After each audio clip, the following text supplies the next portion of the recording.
પંજાબી શાકને પણ ટક્કર મારી દે તેવી મેથીની ભાજી તમે જો આ રીતે બનાવશો તો આંગળા ચાટી જશો. હેલો ફ્રેન્ડ્સ, તમારું સ્વાગત છે ઘરનું જ કિચનમાં. આજે આપણે બનાવીશું લસુની મેથીની ભાજી. હોટલ, રેસ્ટોરન્ટ અને પંજાબી શાકને પણ ભૂલાવી દે તેવી એકદમ ટેસ્ટી ચટાકેદાર આ મેથીની ભાજી તમે વારંવાર બનાવશો એટલી ટેસ્ટી બનશે અને એકદમ નવા મસાલા સાથે બનાવીશું. તો ચાલો બનાવીએ. એના માટે મેં અહીંયા 2 કપ ફ્રેશ લીલી મેથી લીધી છે. એને સારી રીતે પાણીથી ધોઈ અને કોરી કરીને આ રીતે સુધારી લીધી છે. હવે આપણે એક પેન લેશું. એમાં આપણે 3 ટેબલ સ્પૂન તેલ એડ કરીશું. તેલ ગરમ થઈ જાય એટલે આપણે એમાં ઝીણું કટ કરીને લસણ એડ કરીશું. તો 2 મોટી ચમચી જેટલું લસણ એડ કરવાનું. લસણ જેટલું આ ભાજીમાં વધારે હશે એટલો ભાજીનો સ્વાદ વધારે આવશે.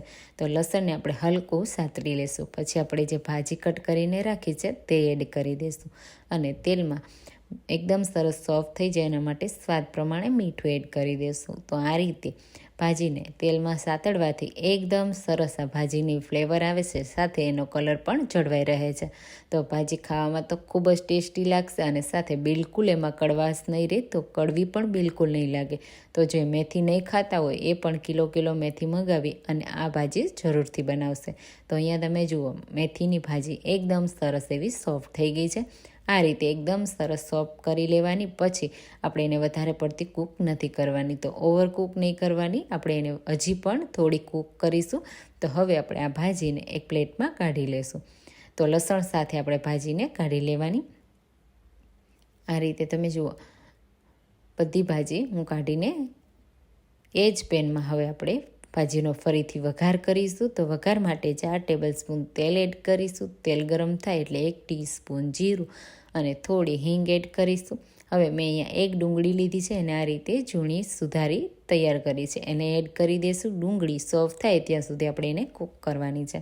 તો 2 જ મિનિટમાં ડુંગળી આપણી સોફ્ટ થઈ ગઈ છે, તમે જુઓ, અને એનો મસ્ત કલર આવી ગયો છે. તો બસ હવે આપણે ડુંગળીને પણ વધારે કૂક નથી કરવાની. હવે મસાલામાં આપણે અડધી ટીસ્પૂન હળદર પાવડર, 1 ટેબલ સ્પૂન લાલ મરચું પાવડર, 1 ટેબલ સ્પૂન ધાણા જીરું પાવડર અને સાથે આપણે આ મસાલાને એકદમ સારી રીતે તેલમાં જ સાતળવાના છે. મસાલાની ફ્લેવર ખૂબ જ સરસ તેલમાં સાતળવાથી આવે છે, સાથે બધા મસાલાનો કલર પણ ખૂબ જ સરસ આવે છે. તો આ સ્ટેપને તમે જરૂરથી ફોલો કરજો એટલે તમારી ભાજી એકદમ સરસ એવી પરફેક્ટ બનશે. હવે આપણે એમાં એડ કરીશું ટામેટાની પ્યુરી. તો મેં અહીંયા 2 નંગ ટામેટાને મિક્સર જારમાં એડ કરી એની પ્યુરી તૈયાર કરી લીધી છે. હવે આપણે એને પણ સારી રીતે મિક્સ કરી લઈશું અને આ ટામેટાની પ્યુરીને આપણે એકદમ સરસ એવી કૂક કરવાની છે. જેટલી સરસ આપણે એને કૂક કરીશું એટલો સરસ આપણા શાકનો સ્વાદ સરસ આવશે. તો અહીંયા મિક્સ કરીશું. હવે સ્વાદ પ્રમાણે મીઠું એડ કરી દઈશું એટલે બધા મસાલા એકદમ સારી રીતે કૂક થઈ જાય. ફરીથી મિક્સ કરી લઈશું.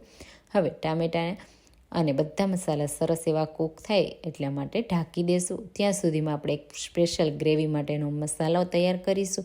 એના માટે મિક્સર જારમાં 2 ટીસ્પૂન શેકેલા સિંગદાણાને ફોતરા કાઢી લઈ લેવાના અને 1 ટેબલ સ્પૂન દાળિયા, 2 ટીસ્પૂન સફેદ તલ અને 1 ટીસ્પૂન મગજના બી એડ કરીશું. સાથે 1/4 કપ પાણી એડ કરી આ પેસ્ટને એકદમ સ્મૂથ વાટી તૈયાર કરી લેશું.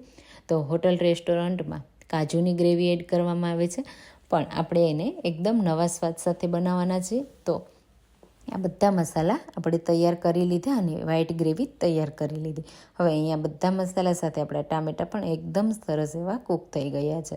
તો આ સમયે આપણે આ બધી જ વ્હાઈટ ગ્રેવીને એડ કરી દઈશું અને સારી રીતે મિક્સ કરીશું.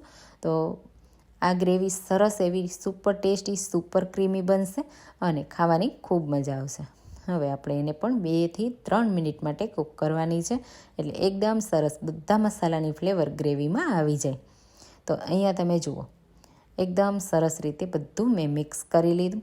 હવે આપણે 2 થી 3 મિનિટ એને કૂક થવા દેશું. આ રીતે તેલ છૂટું પડી જાય પછી આપણે એમાં પાણી એડ કરીશું.